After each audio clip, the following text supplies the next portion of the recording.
Welcome back to the deep dive. I kind of want to start today with a question that I think haunts pretty much everyone at some point. Oh, wow. Jumping right into the deep end today. Yeah, I mean, we might as well, right? Maybe it's haunting you right now, the person listening to this.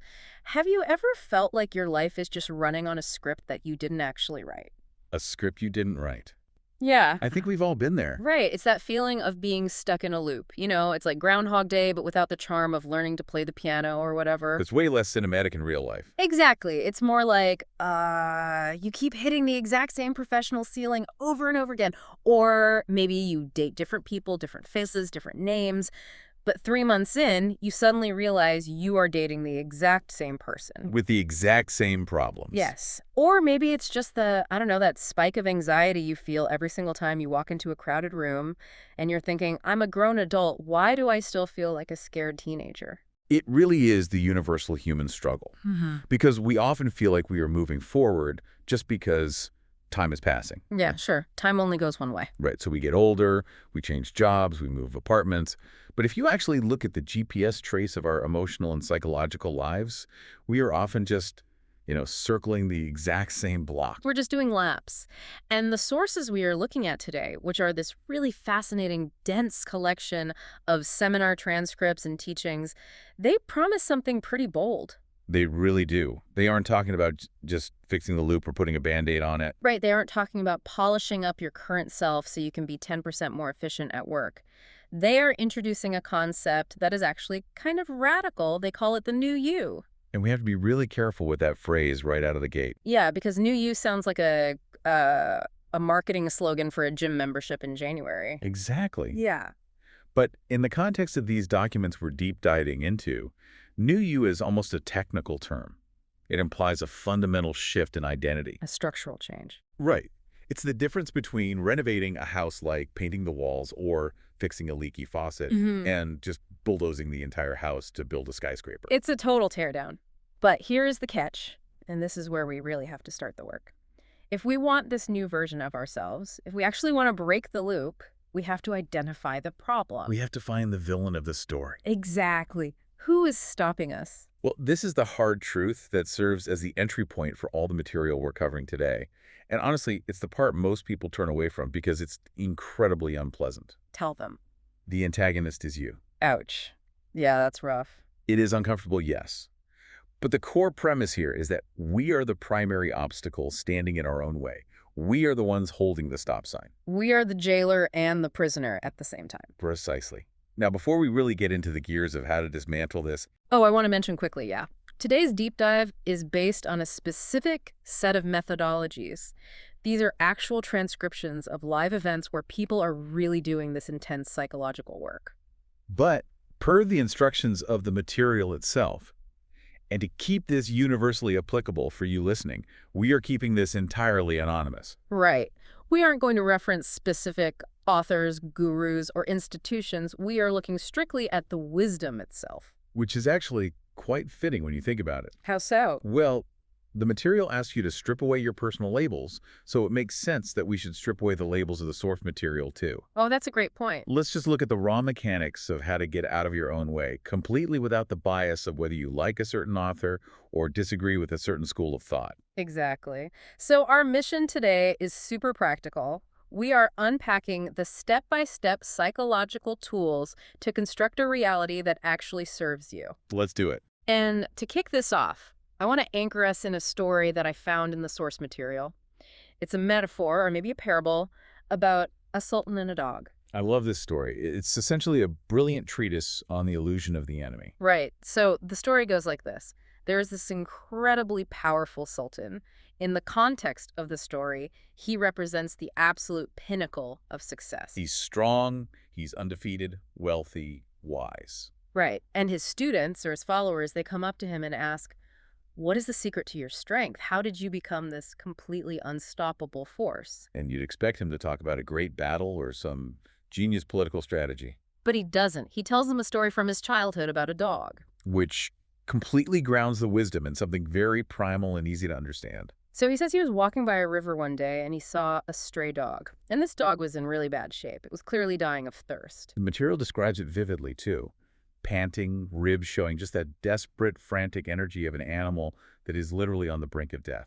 Yeah, so we are establishing a state of absolute, undeniable need here. This isn't just a dog that would like a casual sip of water. This is a situation where if the dog doesn't drink, it dies.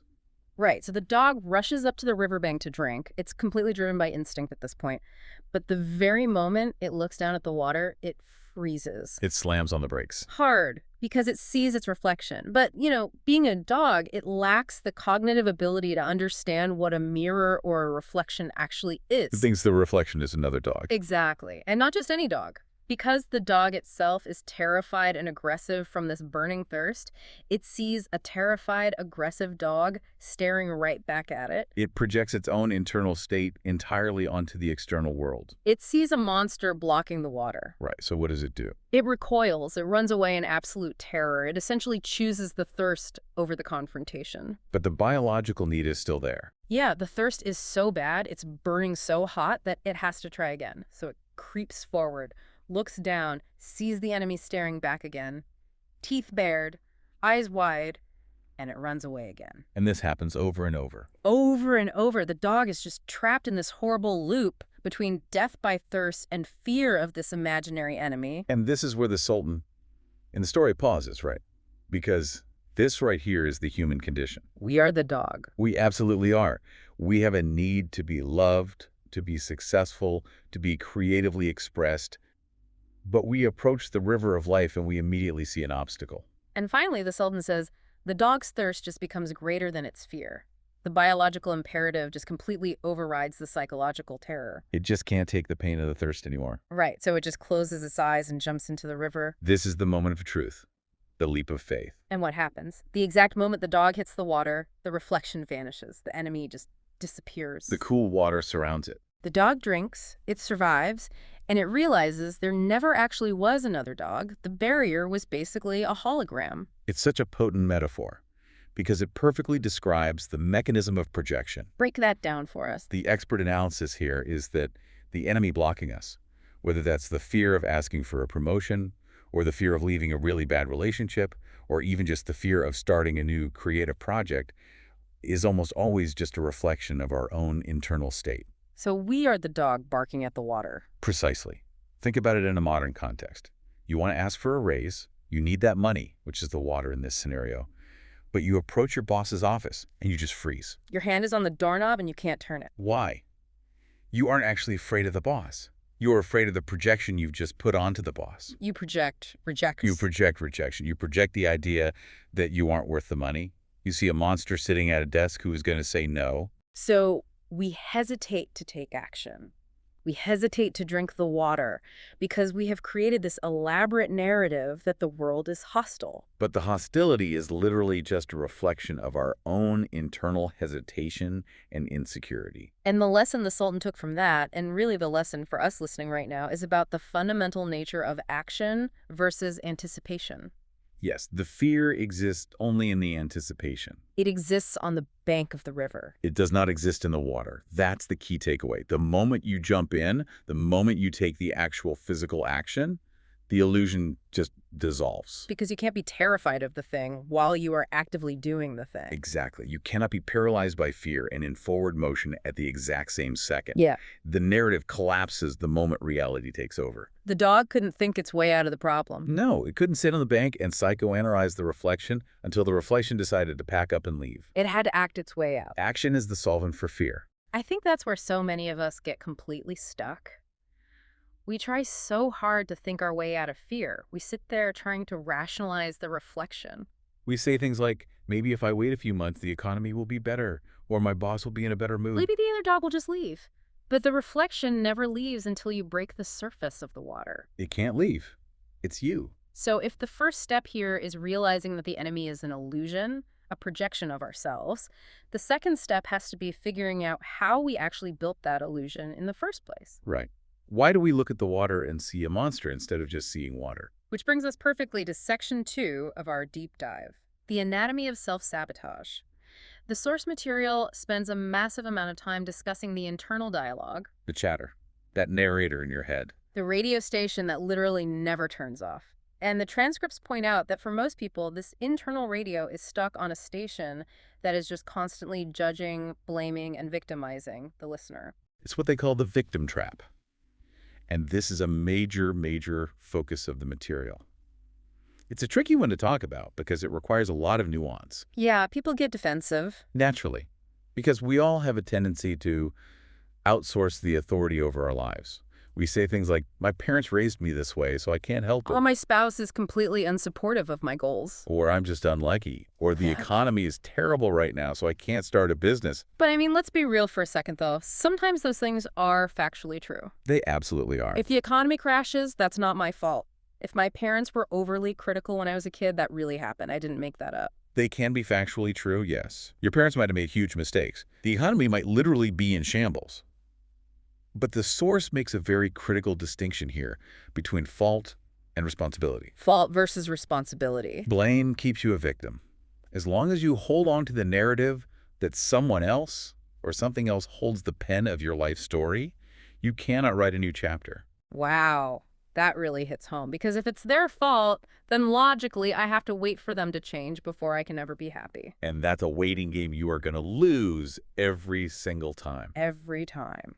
You are giving away all your power. You are literally handing the remote control of your emotional state to people who might not even be in the room with you. Or might not even be alive anymore. Exactly. And this connects directly to the problem of labeling, which was a deeply fascinating part of the reading. Oh, the labels. Yes. We often carry these heavy labels that were slapped onto us when we were 5, 10, or maybe 15 years old. Labels like, oh, you're the clumsy one in the family, or you're just bad at math. Or you're the shy one. Yes. The source gives really tragic examples of people who have lived 30 or 40 years truly believing they are inherently lazy just because a parent said it once when they were an exhausted teenager avoiding their chores. And it just sticks. It hardens like concrete. It becomes their entire identity. So the awakening, the actual starting point of the new you is doing an audit of these labels. You have to start questioning the paperwork. You have to ask yourself, am I actually this way? Or did I just agree to be this way because my mother said so 3 decades ago? It's like we signed a contract that we didn't even read when we were kids, and we're still blindly fulfilling the terms today. That's a great way to put it. It's like, okay, I signed the bad at math contract in 4th grade, so now I'm 35 years old, and I have a literal panic attack when it's time to split the bill at a restaurant. And we enforce it on ourselves. That's the crazy part. We actually self-sabotage to stay consistent with the label. Because the brain loves to be right. Exactly. If you truly believe you are bad with money, you will subconsciously spend recklessly just to prove yourself right. The brain loves consistency way more than it loves happiness.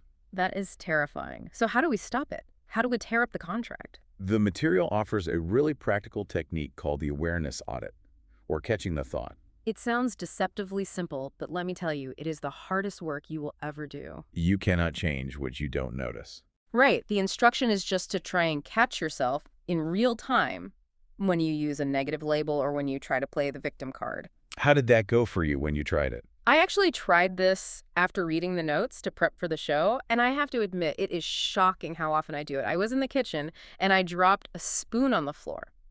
Just a spoon. A completely neutral event. Completely neutral. But immediately, without even thinking, my internal voice said, ugh. You're such a mess. You can't do anything right. Wow. Over a spoon. Over a spoon. And I realized I would never say that to a friend. If you came over and dropped a spoon, I'd just say, oops, let me get that. Right, you be kind. But to myself, it was instant, brutal judgment. That is the internal enemy right there. That is the dog barking furiously at its own reflection in the water. And the source says the very first victory is just hearing that voice and stopping it. You don't even have to fix the thought yet. You just have to acknowledge it. You say, wait a minute. That's a label. That's not actually me. That's a tape recording playing from 1995. Okay, so once we get good at catching these thoughts, what do we actually do with them? We can't just leave them hanging there in the air. No, we have to process them. Which moves us right into section 3, rewiring the brain. The source material gets extremely specific here with a notebook exercise. Yes, the T-graph technique. This is where we move from just passive awareness into active reprogramming of the brain. And I know what some listeners are probably thinking right now, a notebook. Really, we are talking about deep psychological change and you want me to journal? But stick with us on this, because there is actual hard neuroscience behind why this specific physical format works. So walk us through the actual mechanics of it. How do we do the T-grab? First, you take a physical notebook, and the source stresses that the physical act of writing with a pen is really important here. Don't just do it in your head, and don't just type it into the Notes app on your phone. The hand-to-brain connection matters. It matters a lot for encoding new information. So on one page of this notebook, you draw a line straight down the middle, making a big T. Okay, got it. On the left side of that line, you write down every negative label, every recurring thought, or every complaint you have about a specific struggle in your life. Let's use career as an example. Okay, so on the left side, you write things like, I am not qualified for a better job. I am terrified of public speaking. I never get the lucky break that other people get. You essentially just purge all the poison onto the paper. You get it out of the dark corners of your mind and into the harsh light of day. Correct. You look the monster in the eye. Then you move to the right side of the line. Directly across from each of those negative statements, you have to write the direct positive opposite. But the material says you can't just write, I am not that. No, the brain doesn't process negatives well. You have to write a proactive declaration, and it has to be in the present tense. Give us an example of that translation. So instead of writing, I am not afraid of speaking, you write, I speak with absolute confidence and clarity. And instead of, I am broke. You write, I am abundant, and I easily attract wealth. Okay, let's pause and unpack this, because I am definitely going to play devil's advocate here. Go for it. I know exactly what people are thinking, because I thought it too. This sounds suspiciously like fake it till you make it. It sounds like toxic positivity. It feels fake. Yeah. If I feel completely unworthy, or if I literally have $10 in my checking account, writing I am abundant feels like I am just lying to myself. It feels delusional, honestly. That is a very valid pushback. And the source material anticipates that feeling of it being a lie. That is just the resistance speaking. A resistance. Yes. The expert view on this, which is heavily supported by the source material, relies entirely on the science of repetition and something called the reticular activating system, or the RAS. The RAS. Break down what that actually is for us. The RAS is basically a bundle of nerves at our brainstem. Its entire job is to filter out unnecessary information so that only the important stuff gets through to your conscious mind. It's like the bouncer of the brain. It is exactly the bouncer of the brain. Right now, if you fundamentally believe I am clumsy, your RAS is actively scanning your environment, looking for evidence to prove that you are clumsy. So it filters out the 10,000 times I walk perfectly fine down the hallway. Right, but it violently highlights the one time you trip over a rug. It says, see, I told you we were clumsy. So the lie, the positive affirmation we write on the right side of the notebook. That's an attempt to fire the current bouncer and hire a new one with a different guest list. Wow. The brain learns through repetition. The source mentions beta waves specifically. This is our active, waking, alert state. So the logic is you don't actually have to believe the new thought initially. Not at all. You just have to repeat it over and over until the brain finally accepts the new coding as reality. Think about a really annoying commercial jingle. Oh, I hate those. Right, you didn't want to learn it. You definitely don't believe in the quality of the product. But you heard that stupid song 500 times on the radio, so now it's hard-coded into your neural pathways forever. You can't unhear it. So this notebook exercise is basically brute force programming. In a way, yes. The source uses a very funny but honestly poignant phrase here. It says, I am not a chicken. I loved that part. I actually laughed out loud when I was reading the transcript. We are not chickens. It sounds totally ridiculous, but the psychological logic is profound when you think about it. What does a chicken do? It sits there. It sits and it produces eggs. They are completely stagnant. They operate on pure biological instinct and reaction. But humans are different. Humans are designed for agency. We have the power of will. We must move and act to shape our environment. Writing the positive affirmation is just planting the seed, but you must take physical action to water it. And the material suggests some pretty intense implementation strategies for this. It's definitely not just writing it once, closing the book, and hoping for the best. No, not at all. It suggests total immersion in the new script. Like recording these new sentences, the ones from the right side of the notebook, in your own voice, on your phone. And then looping them, listening to your own voice, telling you these new truths while you commute to work or wash the dishes. Making them your phone wallpaper so you are forced to look at them 50 times a day. Reading them out loud immediately upon waking up and right before you go to sleep. It's all about drowning out the old signal. It is about complete saturation. Look, if you have spent the last 20 years constantly tuning into the I Am Unworthy radio station, listening to the I Am Worthy station for 5 minutes on a Tuesday isn't going to fix anything. It's a drop in the bucket. You need to bombard the system. You need to totally overwhelm those old, entrenched neural pathways with massive amounts of new data. Okay, so we are essentially rewriting the script verbally and mentally, but the source material goes even deeper than just words. It gets heavily into spatial visualization. Yes, the left versus right timeline. This was probably the most, I don't know, sci-fi feeling part of the deep dive for me, but it makes a ton of sense when you think about how human beings actually organize memories. This is a remarkably powerful protocol. It uses the brain's natural tendency to organize time and concepts spatially. Right, because for many people, regardless of where they live or what culture they come from, we tend to visualize the past as being physically behind us or off to the left. And the future is almost always visualized as being ahead of us, or to the right. So the source material leverages this hardwired quirk to help you physically separate from your old self. I think we should actually walk the listener through this right now. Let's do it. If you are listening to this in a safe place, obviously not if you're driving a car right now, maybe just close your eyes for a second. Let's do this real time so you can feel the mechanics of it. Phase 1 of the protocol is confrontation. Confrontation. Now close your eyes. I want you to visualize your current self. The one who is feeling stuck, the one who is afraid or anxious. See them standing right in front of you. It's hard to look at. Don't run from the image. Really look at it. See their posture. Yeah. Is it slumped? Is their head down? Try to really see that victim energy. Feel the heavy, dense emotions that are associated with this old version of you. That is heavy. You really have to look your own stagnation right in the eye. You cannot change what you refuse to look at. So once you see them clearly, we move to phase 2, separation. This is the crucial part. It is. I want you to imagine reaching out and physically picking up this old self. The source material describes it almost like picking up a tired or confused child. Okay. You physically, in your mind's eye, pick them up and move this version entirely over to the left. Over to the left, why does it strictly have to be the left? Because the source defines the left side of your spatial awareness as the archive, the past. By deliberately moving the image to the left, you are sending a massive signal to your brain. You're saying this is done. Exactly. You are saying this is filed away, this is not the current now anymore. You are forcibly moving it out of your active present timeline.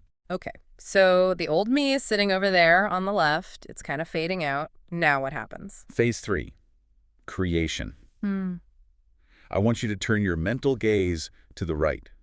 Look into that empty space, and in that space, you need to actively build the new avatar. The new you. Yes. Visualize this new version of yourself. Yeah. But this isn't just a vague, blurry cloud of generic happiness. You need to see hyper-specific details. How does this new you stand? Right. What is their posture like? How are they dressed? What is the specific look in their eyes?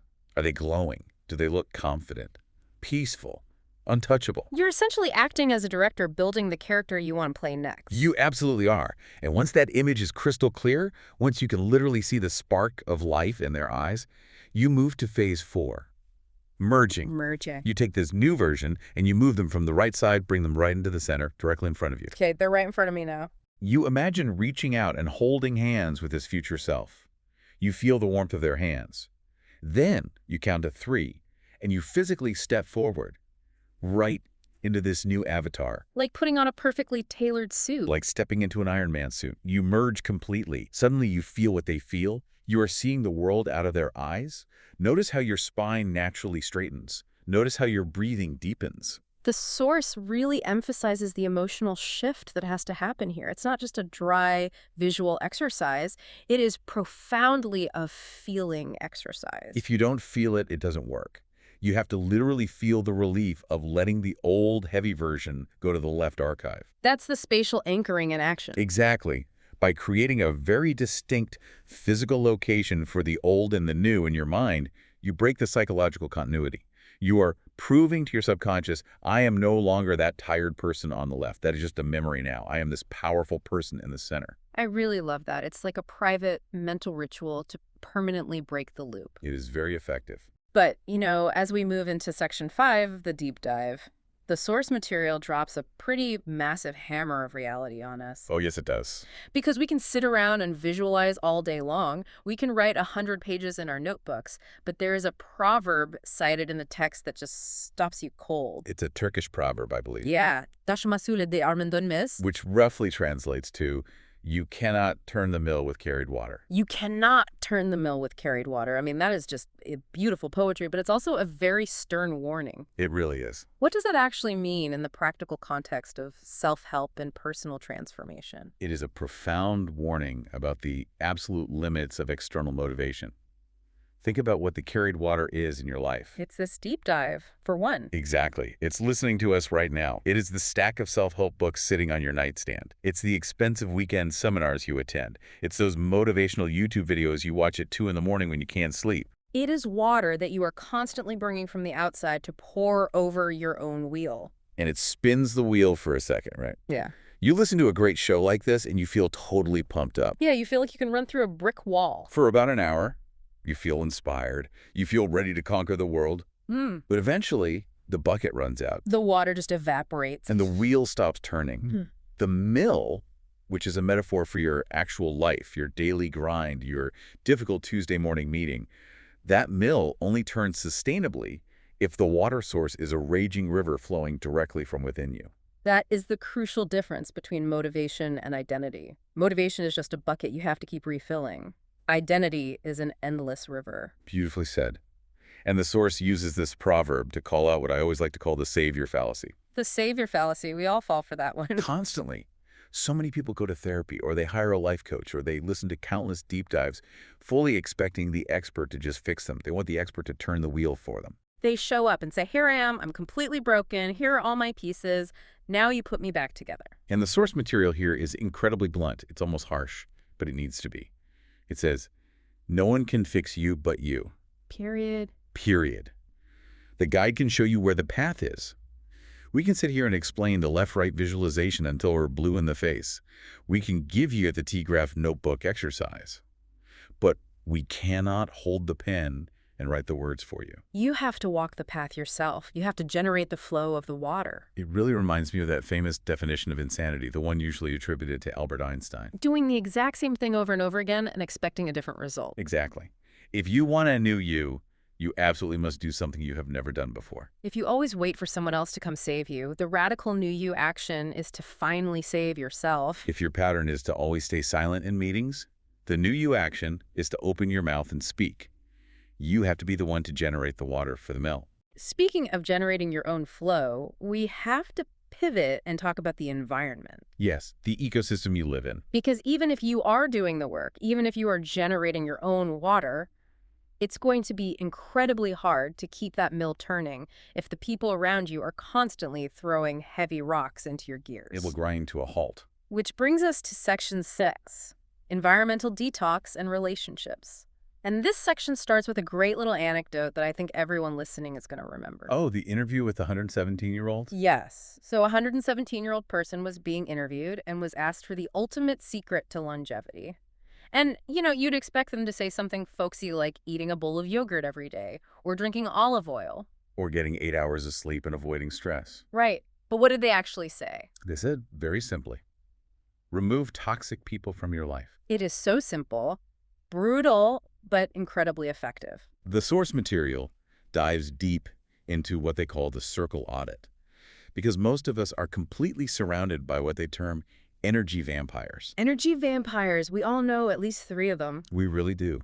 Yep. These are the people who constantly complain, they eternally victimize themselves. They have this amazing ability to drag every single conversation down into the negative. Oh, I know exactly what you mean. You walk up to them and say, wow, it's such a beautiful sunny day today. And they immediately say, yeah, but it's going to rain later and it's too humid anyway. They just drain the life force right out of the room. And the really hard truth that the source forces us to confront here is that these vampires aren't always strangers on the internet or just annoying coworkers that you can easily ignore. No, the most dangerous ones are usually much closer. Sometimes, oftentimes actually, it's family. It's a parent, a sibling, maybe even a spouse. This is where the work gets really, really tricky. And I respect that the source material doesn't shy away from the pain of this reality. Because you can't just easily cut off a parent. Right, it acknowledges that. You can't always just block your mother's phone number and never speak to her again. I mean, physically you can, but doing that often brings an entirely new set of deep psychological traumas. So what's the alternative if you can't cut them out? You absolutely must draw impenetrable boundaries. What does that actually look like in real practical terms? Because boundaries is just a therapy buzzword we hear all the time online, but how do you actually execute a boundary in the middle of a tense Sunday dinner? Practically, it means you stop sharing your big dreams with the people who have a track record of shooting them down. You protect the seed? You protect your seed. You don't plant it in toxic soil and then get mad when it dies. It also means you flat out stop engaging in their complaint spirals. Give me an example of stopping the spiral. So if your mother calls you and starts complaining about the neighbors for 30 minutes straight, you set a boundary. You interrupt and say, Mom, I love you very much, but I don't want to talk about negative things today. Let's talk about your garden, or I really have to get off the phone. Wow, you just cut off the supply. You stop feeding the vampire. Yes, you literally starve the negativity. Because if they can't feed on your dramatic reaction, they usually get bored and move on, or they actually change the subject. The material also touches on another massive buzzword we hear a lot these days, which is narcissism. It does. And the expert perspective offered here is surprisingly nuanced, which I appreciated. Yeah, it doesn't just say everyone is a narcissist. Right. The source strictly warns against the modern trend of just labeling everyone who is selfish or difficult as a clinical narcissist. But it says if you are genuinely dealing with someone who exhibits those severe traits, highly controlling, deeply manipulative, completely lacking in empathy, the advice is incredibly clear. You cannot change that. You cannot change them. Do not even try. That's the hardest pill to swallow, isn't it? Because we always try to change them. We think, oh, if I just explain my feelings better this time, they'll finally understand me. Or we think if I'm just nicer and more accommodating, they won't get so angry. They won't. They will just take more. The source suggests this brilliant analogy. It says that often a controlling or narcissistic partner is perfectly paired with a dependent, overly accommodating partner. It's a lock and a key. A perfect toxic fit. Exactly. So to change the dynamic, you don't waste your energy trying to break their lock.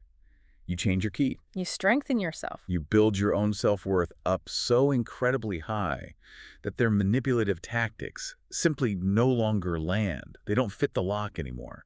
When you fundamentally stop being a victim, the aggressor loses all of their power over you. Which circled all the way back to the dog and the reflection in the river. When you change, the enemy changes, or it just disappears entirely. Exactly. You change the dance steps, and they either have to frantically learn the new dance to keep up, or they have to leave the dance floor. Okay, so we've extensively covered the mind, the emotions, the environment, and the people around us. Now we have to talk about the physical machine itself, the body.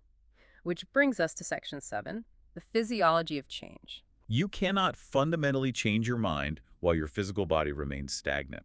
This is just biologically true. The source admits something funny here, and I found this quite relatable. It admits to totally disliking sports. Yes, it's very clear that this isn't about suddenly becoming a gym rat or a CrossFit champion. Thank goodness, because I am not running a marathon anytime soon. But the source heavily emphasizes movement, specifically the simple act of walking. Just walking. Just walking. Forward ambulation releases a cascade of endorphins, dopamine, and serotonin. These are the literal chemical hormones that support a new, positive mindset. It flushes the system. Exactly. Think about it. If you are sitting on your couch in a dark room, hunched over your phone, desperately trying to visualize a new Wu who is radiant and energetic, your body is actively fighting your mind. Your body is basically sending a signal saying, hey, we are depressed down here. Right. While your mind is frantically trying to say, no, we are happy and successful. And in that battle, the body usually wins. So you have to physically embody the energy you want to attract. And this links directly to a very specific daily routine mentioned in the text, the 5.45 a.m. club. Ah, yes. Because specificity is the true soul of discipline. The source specifically mentions a 5.45 a.m. wake-up routine. I have to ask, why so early? Is it just about suffering for the sake of suffering? Not at all. It's entirely about the psychological shift from being reactive to being proactive. Explain the difference. Think about a normal, chaotic morning. You wake up exactly when the alarm goes off, maybe hit the snooze button twice.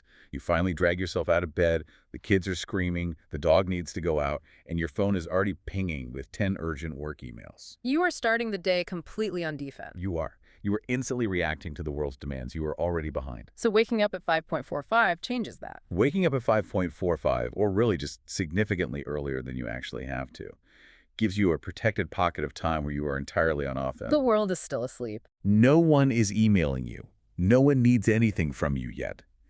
In that quiet window, you are creating the day rather than surviving it. And what exactly are we supposed to do in that magical pocket of time? Because I'm probably just going to stare at the wall. The source mentions a dedicated scripting practice. Which goes right back to the notebook we talked about earlier. Exactly. Writing out a very specific affirmation. The example given is, I shine like a star.